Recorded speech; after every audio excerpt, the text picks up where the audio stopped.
Self-judgment kills us. Imagine you're a scientist and you're observing a lion in nature. The lion is playing with a baby antelope before it's going to kill and eat it. You wouldn't look at that lion and be like, oh, that's horrible. That's a cruel thing to do. Maybe you might feel that way, but this is how the lion survives. If lions don't play with their food, they don't gain the skills to hunt, which means they die. So as a scientist, you would look at it and be like, that's interesting. What is the lion actually doing? And you would learn from it. And then eventually you'd compile all your data so that you fully understand lions. And if you wanted to do something with lions, you wanted to control them in some way, you would then have the knowledge of how to do it in like a careful, controlled way. Same goes for you when you observe yourself. You're a phenomenon of nature.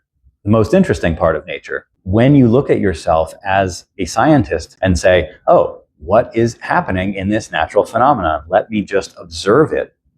Then you actually gain all the nuanced information that you can later use to make small changes in a really natural, peaceful way, instead of what most people do, which is they try to brute force themselves into changing, and obviously that doesn't work. But change naturally occurs when you have deep understanding.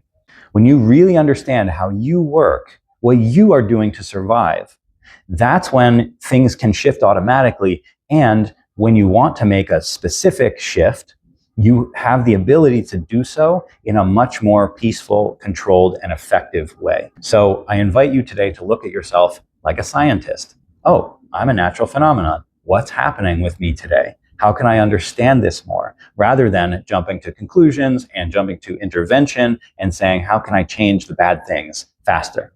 And if you don't know me, I'm Dave Wolowski, and I help people build consistent habits and survive better using my system called self-science.